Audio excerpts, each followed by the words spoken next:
Part 2। दोस्तों, novel शुरू करने से पहले चैनल को सब्सक्राइब करना ना भूली। शुक्रिया। और अपने कबीले के सरर की अदालत में पेश किया था। रावण ने भरी अदालत में पारसी सरदार से मुआफ़ी भी मांगी, मगर इस सरदार ने इसकी मुआफ़ी रद्द कर दी थी और फिर उसको जादू के शक्ति से जिन से बंदर बना दिया था। यूं जवानी में ही रावण अपने प्यारों को छोड़कर पारसी किशन दुश्मनी की नज़र हो गया।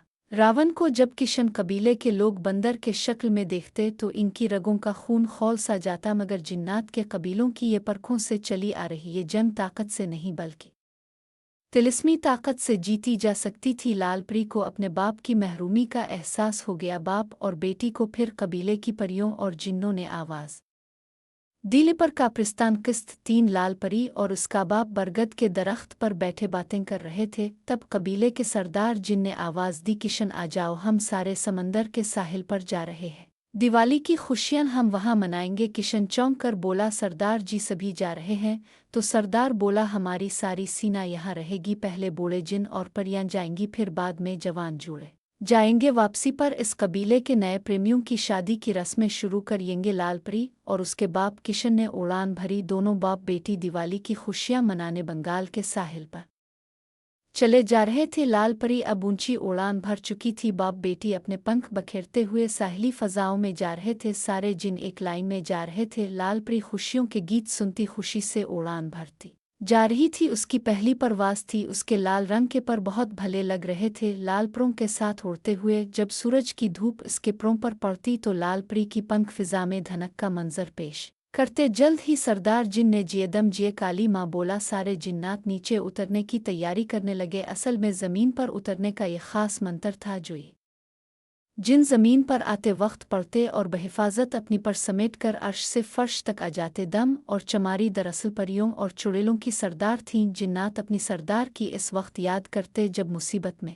होते। सारे कबीले के जिन्नात शर शर शर करके समंदर के साहिल पर उतर चुके थे। समंदर का ये जजीरा इस कबीले की मशहूर सैरगाह थी। सैरगाह की एक तरफ पहाड़ी सिलसिला था जो कोकाफ से जा मिलता था। खूबसूरत पहाड़ों पर बहुत सारे बागात भी थे। लालपरी और उसके बाप ने फलों से लुत्फ़ अंदोज़ होना शुरू कर दिया। लालपरी फलों से लदे दरख्तों पर खेलना शुरू कर दिया। सेब और अंगूर परियों की महबूब ग़िज़ा होती है। लालपरी ने भी आज अपनी माँ सधा की तरह पहला फल सेब ही खाया था। इसका बाप किशन लालपरी को देखकर आजीम बरसों पुरानी यादों में खो गया। इसे याद आया जब सधा के साथ वो बचपन में इस बाग में आया था। तब सधा को इसने प्यार से बहुत सेब तोड़ कर दिए थे। किशन और सधा की मोहब्बत की दास्तान इसी साहिल से शुरू हुई थी जिसे कबीले के मुखा ने शादी में बदल दिया था। अब इनकी पहली औलाद चमारी सिल्वा इसी दरख्त पर बैठकर फल खा रही थी, जिसे देखकर मुखा सरदर्जुन बहुत खुश हो रहा था। लालपरी अपने चमकते दांतों के साथ अखरोट तोड़कर उसकी गिरियां खा रही थी। दायरों अलिफ वर गिरोह की शक्ल में हिंदू जिन होली के रंग सिंदूर को एक दूसरे पर लगाकर एक दूसरे को छेड़ रहे थे। इनका ये त्यौहार साहली जजीरे को रौनक बख्श रहा था। कुछ जिन पहाड़ों पर बैठकर ढोलक बजा रहे थे, बाकी ढोलक की थाप पर रक्स कर रहे थे। लालपरी को बड़े सरदार जिन ने उठाया और सबको दिखाते हुए बोला, जी मैं आपके सामने में ऐलान करने लगा हूँ, काली माँ को वचन देते हुए आप भी वचन दूं कि आज से हम सब लोग इस मुक़द्दस परी को नजात दहिंदा मानते हैं। आप सब जानते हो कि चमारी सिल्वा, जिसको प्यार से लालपरी कहते हैं, हमारे लिए बहुत महान है। ये परी अपनी शक्ति हासिल करने के बाद पारसी कबीले की मौत का इतिहास लिखेगी। हमारे शब मंतूर की कड़ियाँ ये कहती हैं कि पारसियों की एक चाल हम में से बहुत सारे शहजादों को लालपरी की मुखालफत में उकसाएगी, मगर इस युद्ध में हम सब लालपरी के शाना बशाना खड़े होंगे। बोलो कबूल है? सारे जिन्नात खुशी से झूमते हुए बोले, जी महाराज, हमें कबूल है। हम काली माँ को वचन देते हैं कि हम लालपरी की जिंदगी में इसकी किसी भी खुशी का गला नहीं दबाएंगे। सभी जिन्नात को सरदार ने अपना आशीर्वाद दिया। तब सुर्ख रंग में मलबूस लिबास में परियों को लाया गया तो दूसरी तरफ पीली पगड़ियों वाले शहजादे भी इनकी सामने जोड़ा जोड़ा बनकर बैठ गए। सारे पिंडाल की शक्ल में डेरा जमाकर बैठ गए और तब पंडित ने सबको एक गोल रंग की शक्ल में बिठा दिया और आमने सामने बैठे जोड़े पंडित को देखने लगे। पंडित ने सारी दुल्हन परियों के नाम इनके शहजादों के साथ लिए और इनको एक दूसरे के साथ बिठा दिया और फिर मन ही मन में अपना वर्त पढ़ना शुरू कर दिया। पंडित के सामने आग जल रही थी। वो आंखें बंद करके अर्जुन दरख्त की लकड़ियां जलाकर शादी के मंत्र पढ़ता जा रहा था। जादू के असर से लालपरी इनके मंत्र को सुन नहीं सकती थी। पंडित ने बुझती आग पर एक बार नारियल का तिलिस्मी तेल फेंका तो आग की तपश बढ़ गई और तब सारे नए शादीशुदा जोड़े इस आग के गिर्द चक्कर काटने लगे। अलिफाक्सी रंगों से सजी दुल्हन परियों में दो परियां पारसी कबीले की थीं जो आज अपना कबीला बदलकर आग के गिरदाल चक्कर काट कर अपने पति देव के नाम के साथ अपना नाम जोड़ने जा रही थी। लिपर काप्रिस्तान किस्त 4 आज सारे रामकिशन कबीले के जवान जिन्नों की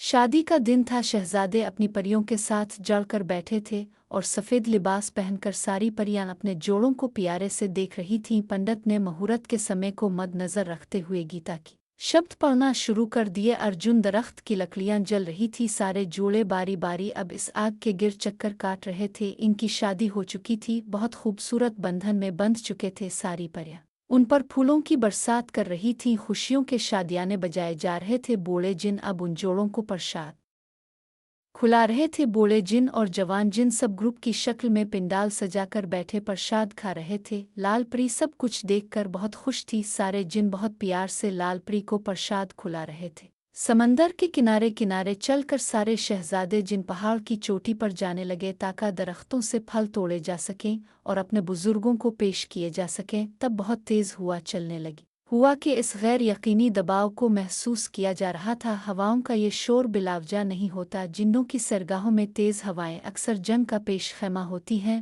और दूसरा जब बड़े बड़े जिन्नात मद मुकाबिल होते हैं तो उन आंधियों को शोर में बदलने में देर नहीं लगती। सारे के सारे जिन और परियां हवाओं में पारसी कबीले की महक पा रहे थे। रामकिशन कबीले के सरदार को दुश्मन की परवाज़ का पता चल चुका था। पारसी कबीला धावा बोल चुका था। जंग का तबल बज चुका था। पारसी कबीले के सरदार ने पहल करते हुए पहाड़ की चोटी पर बैठे हिंदू जिन को धड़ाम से गिरा दिया। गिरते ही इस जिन ने बिन मांस का रूप धार कर चीखना शुरू कर दिया। बूढ़े सरदार जिन ने दुश्मन पर जादू करके कड़ा वार करते हुए इसको पहाड़ की तरफ बढ़ने से रोक दिया था। पारसी कबीले का सरदार गुस्से से चला रहा था। इसने फिर जवाबी वार किया तो मुखाजी के पीछे खड़ी जवानों की भारी फौज अब वापस भागने पर मजबूर हो गई। इस जंग की छेड़ पारसी कबीले के सरदार दुश्मन ने छेड़ी थी। अक्सर पारसी दिवाली जैसे त्यौहार पर भी कारी ज़र्ब लगाते और हिंदू कबीले का खूब नुकसान करते और उनके परियों को अपना ताबे करके ले जाते और उनसे बूढ़े जिन को अय्याशी करवाई जाती। आज की जंग से लालपरी धुल गई थी। अपने सामने इसने रामकिशन कबीले को शिकस्त खाते देखकर बहुत दुख हुआ था। अपने कबीले का बहता खून लाल परी पर क़यामत बनकर गुजर रहा था। वो डर कर पहाड़ों के ऊंचाई वाले हिस्से से दूर भागने लगी जहां उसकी कानों में जंगी माहौल की चीखें सुनाई न देती हों। लालपरी भागती दौड़ती जा रही थी। अपने सामने बहते खून ने इसको अपनी होश भला दी थी। किशन की गर्दन जब पारसी कबीले के सरदार ने उड़ा दी तो दुश्मन पारसी का सर फखर से बुलंद हो गया। इसने अब पेश कदमी करते हुए जवान शहजादों को काबू करना शुरू कर दिया था। हिंदू कबीले के जवान जिन अब उड़ान भरते वापस जा रहे थे। उनके सरदार की मौत से उनके हौसले मजीद पस्त हो गए थे। बहुत दफ़ा पारसी कबीले के लोग हिंदू ब्राह्मण जिन्नों से गुत्थम गुथा हो चुके थे, पर इतनी बड़ी कामयाबी आज पहली बार मिली थी। आज पहली बार उनको सरदार किशन का सर काट कर अपने देव के चरणों में डालकर जो शक्ति मिलना थी उसका ख्वाब देखकर पारसी खुशी से निहाल हो चुके थे। हिंदू कबीले के सरदार के मरने के बाद सारी फौज अब वापस आ चुकी थी। अपने मुक़द्दस मकाम पर सब हिंदू जिन इकट्ठे हो गए थे और अपने मुक़द्दस त्यौहार पर अपने सरदार के मरने पर सारे कबीले में बहुत गम और गुस्सा था पारसियों पर। इसलिए सारे जिन्नों ने मिलकर लालपरी के वालिद को इस रामकिशन कबीले का सरदार बना दिया।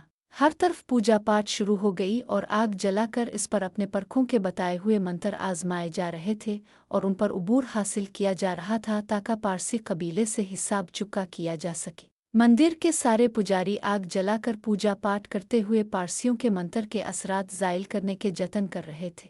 सारे पंडित आंखें बंद करके बैठे मंत्र का जोर चला रहे थे पारसियों पर ताकि पारसी उन पर मजीद वार ना कर सके। उनके इस पूजा पाठ से पारसी सरदार दुश्मन को एक जोर की शुआओं ने अपनी आगोश में ले लिया और पारसी सरदार दुश्मन की उड़ने चलने फिरने की शक्ति अब जा चुकी थी। पंडितों ने अपने काले जादू से सरदार दुश्मन को निक्कारह बना दिया था, जिसकी खुशखबरी हिंदू कबीले को मिल चुकी थी। तब सधा देवी ने इस पुजारियों को बोला कि आप लोग तो पूजा पाठ कर रहे हो मगर उधर चमारी सिल्वा गायब है, इसकी कोई खबर नहीं है। दोस्तों, नया पार्ट देखने के लिए हमारे चैनल को सब्सक्राइब करना ना भूलें। तब तक के लिए अल्लाह हाफ़िज़।